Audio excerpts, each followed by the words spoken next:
apart. Welcome to Watch Mojo, and today we're looking at bands where the members had a hidden dark side, which has since ruined their reputation. There's no surprise.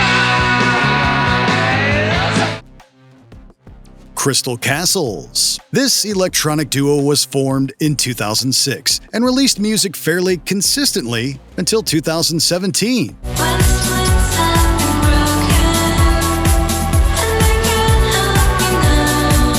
The two members were Alice Glass and Ethan Kath. The former is enjoying a pretty successful solo career, while the public has shunned the latter. Glass left the duo in 2014, then later accused Kath of some pretty unpleasant things.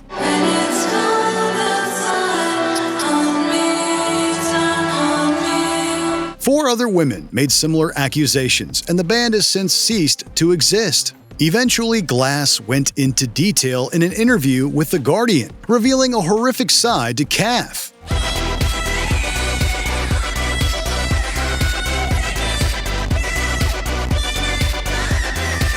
Now, it puts a huge stain on Crystal Castles and all of Kath's musical projects.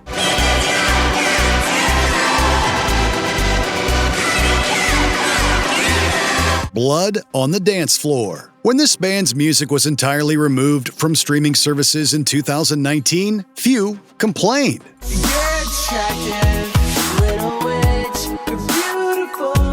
They first formed in 2006 and became one of the biggest names in crunkcore, which isn't saying much. For those unaware, crunkcore was one of the most bizarre genres of the late 2000s, pioneered by the scene subculture. Now is the time, now is the hour. I am the magic, I am the power of. From 2009 onwards, allegations against member Davey Vanity started coming out. Over 21 women have made these allegations, and even the FBI began investigating. After initially disbanding in 2016, they reformed with the other members leaving due to Vanity's scandal. When you are down, I will lift you up from the ground. Vanity is currently the only member, and a new album was teased in 2025, but few care.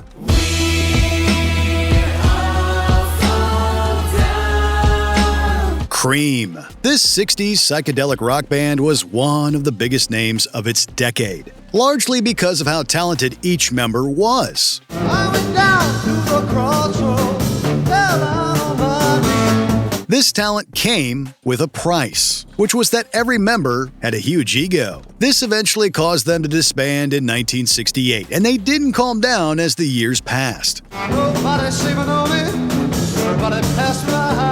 Drummer Ginger Baker and bassist Jack Bruce frequently fought, irritating guitarist Eric Clapton. Baker's behavior was so outrageous, there's even a documentary about his aggressive personality. Clapton has also had his fair share of controversies, once going on an extremely racist rant in 1976. You're all I want to know.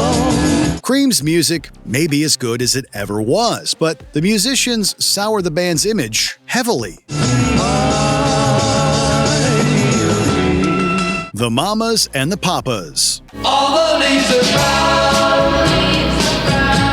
This group's most famous track is easily California Dreamin', which is adored by millions globally. They were a relatively short-lived band forming in 1965 and then disbanding 3 years later. Initially, they had 4 members, including John Phillips, who was easily their most diabolical. He died in 2001, but 8 years after his death, his daughter claimed that the pair had an intimate relationship lasting a decade. Phillips's wives denied these allegations, but his other daughters did not. Monday, Monday, so good to me. Since Phillips died, there's no way to know for certain, but the claims are disturbing enough to put fans off their music. They come to find me crying all the time. The Ike and Tina Turner Review. Tina Turner is often called the Queen of Rock and Roll and is frequently cited as one of the greatest vocalists in history. Left a good job in the city, working for the man every night and day. Her career began alongside her husband Ike Turner in the 1950s. The pair formed a duo that lasted until 1976. It was reported that while Tina may have attempted to defend herself at times, she was subjected to heavy abuse from Ike while they were together. Then, in the decades following their disbandment, Ike tragically fell off the deep end. He got arrested multiple times in the 80s, with police frequently finding him in possession of illicit substances and firearms. Thankfully, he managed to get clean during the 90s, but relapsed in 2004. He was then diagnosed with emphysema a year later, which took his life in 2007. Aerosmith. These titans of hard rock have maintained a career for over 55 years since they first formed in 1970.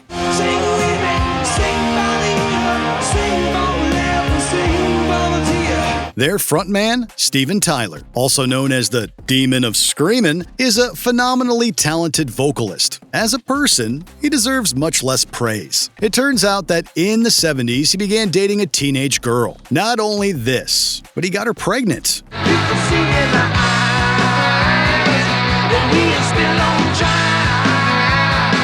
Then, after she ended up in the hospital due to being locked in a burning building, Tyler coerced her into an abortion. Her name is Julia Holcomb Misley, and she filed a lawsuit against him for the trauma. I don't wanna close my eyes. Tyler is less than happy about this revelation and seems to be treating her with even more malice in recent years. I still miss you, baby, and I don't wanna miss a thing. Sex Pistols. They were pioneers of punk rock, an inherently scandalous genre in its early days. I am an anti-Christ. I am an anarchist. This was for its aggressive attitude and anti-establishment ideologies. Between 1978 and 79, their bass player was Sid Vicious. To the surprise of no one, Mr. Vicious turned out to be a pretty unpleasant man.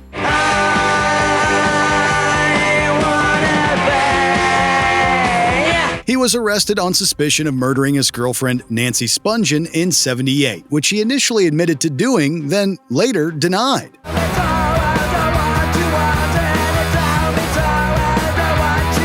Vicious died in 1979 after getting released from prison and immediately seeking narcotics. This led to his death that same night. There are a ton of other disturbing stories floating around about Vicious too, but this is arguably the most unsettling.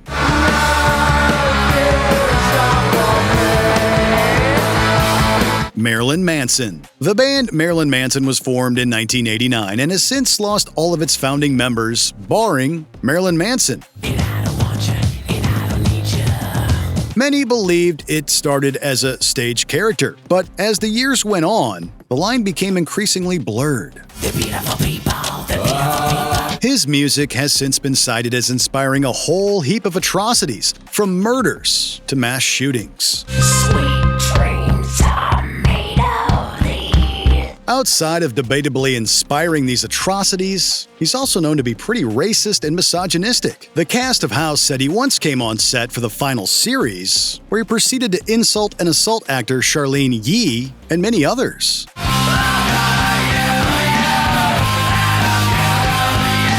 Lostprophets. This Welsh alt-rock band was founded in 1997, then achieved moderate success during the 2000s. And we all sit round here in our hometown, listen to the waves as they all crash down. In 2012, their lead singer was charged with some abhorrent crimes, and they broke up a year later. His name is Ian Watkins, and he was sentenced to 35 years in prison for his actions.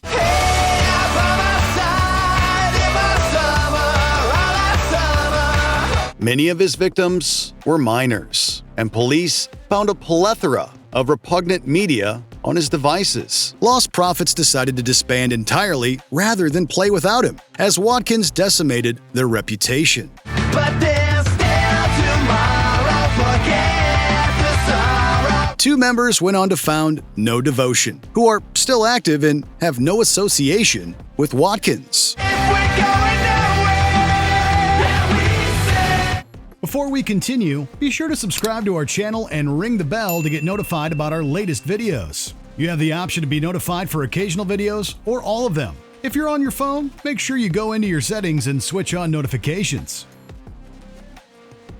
Mayhem. As the name suggests, black metal is one of the darkest genres of music.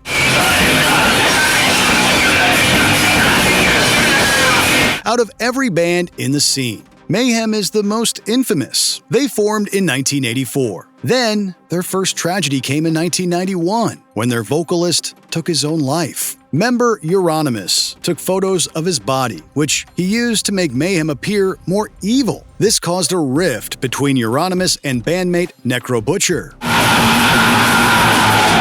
They then recruited Varg Vikernes, who decided to set fire to churches to spread fear and evil. Eventually, Vikernes also fell out with Euronymous and murdered him in 1993. Vikernes was sentenced, and a year later, Mayhem released their debut album, harrowingly composed by a murderer and his victim, alongside their dead vocalist.